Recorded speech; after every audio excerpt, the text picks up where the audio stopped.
And welcome back into Sunday Sit Down Time. With us now is Eric Blum from the Columbia Daily Tribune. I can only say that for how many more days?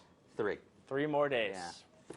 Well, we're going to get more into what's next for Eric in just a bit, but let's start with Mizzou basketball. Who would have thought tonight we'd be talking about men's basketball win and a women's basketball loss? That's kind of crazy.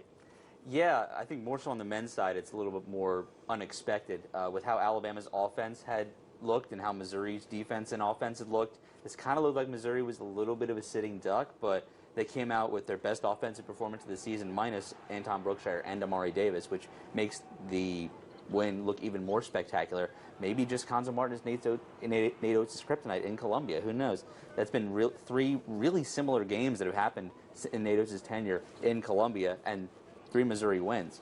So you have to look and just see that this could be the springboard for Konzo Martin to kind of figure things out. It had been a really kind of inconsistent, up and down, sluggish season for them so far, evidenced by their 7-7 record.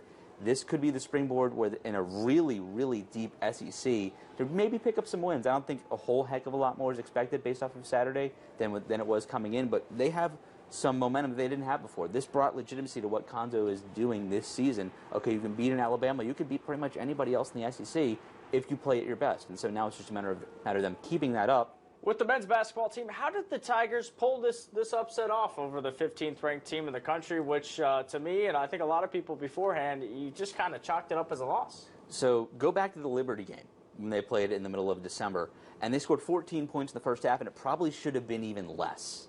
And then go to the start of the second half yesterday, and they scored 32 points in the first 9 minutes. Just when you have offensive confidence, that does so much for you. I mean, the ball movement and the play action and all of the typical terms you hear in terms of basketball, everything was working for them. And I think it was really interesting. One thing Konzo Martin pointed out was we were wondering when the team was going to stop taking bad threes.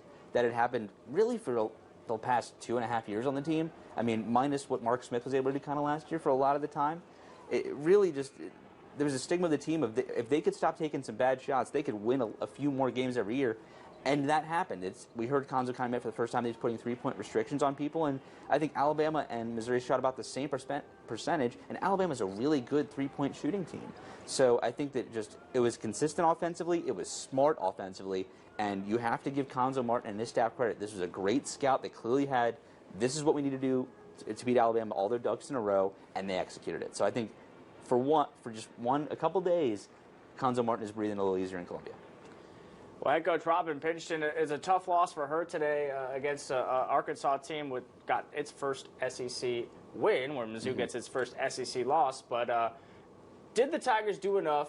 You know, they beat Auburn in overtime. We all know about the #1 team win over South Carolina just last week. Did they do enough, in your opinion, to get ranked tomorrow for the first time? They should have been ranked last week. So going off of where I think they should be, yes, they should be somewhere 22, 23. They should have probably been somewhere 15 to 20 coming into this game.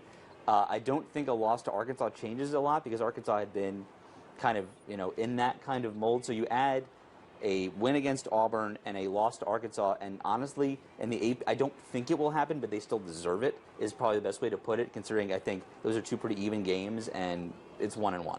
So to be ranked, you kind of have to win more than you lose, and Missouri, I think, is now 13-3. They should be ranked. I still don't think they will be. I mean, based off of other results in the country, I know Kentucky, who was down in that kind of 21 to 25 range, lost big to South Carolina today, so it could happen, but you have to keep in mind, too, only 6 votes have to change for Missouri to be ranked. They received 53 last week. I think number 25, I forget who that is off the top of my head, received 58. So that's all they need. That's not that large of a difference. If one voter vaults them up, that's it. So I still don't think it will happen because of the most recent game is a loss to Arkansas, but yeah, it could happen. What's the potential for this Robin Pingeton coach squad this year? They've shown that they can beat the #1 team in the country. So is this a team that they can make it to the Sweet 16 and perhaps even further, something that they hadn't been able to do when they had Sophie? I think they're a year away from a deep run because they get basically everybody but Haley Troop back next year. It's possible.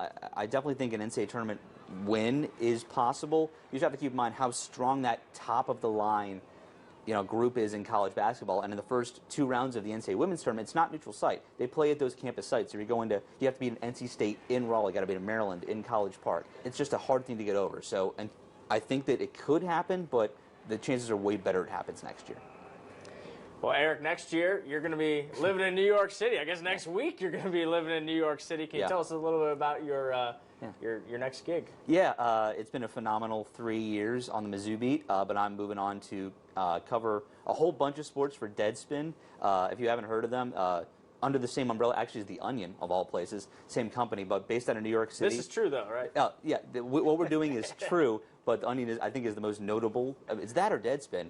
Company, conglomerate that kind of works under them, but I'll be working as a staff writer and a columnist. Basically, as hard-hitting and as a beat is as Mizzou Athletics is, Deadspin kind of takes more of a direction to their stories. What was your favorite memory so far in Columbia? It's a generic TV question. Right, I'm putting you on the spot. What was it? Favorite? Oh, man. I mean, I might have to go back to the prep scene. I don't want to choose anything Mizzou because that's still my current beat, but covering that Rockbridge team that won state, I guess now 3 years, that's crazy, 3 years ago in Springfield with Kansas's DeJuan Harris and the Missouri State duo of Jamonte Black and Isaiah Mosley, who I think put up 43 points for Missouri State last night. And he hit a game winner last week, too. Crazy. And so to cover that team in depth and being the main high school writer at the Tribune at the time, I was at probably more of their games than anybody else, maybe outside of you. Well, Eric Blum from the Columbia Daily Tribune.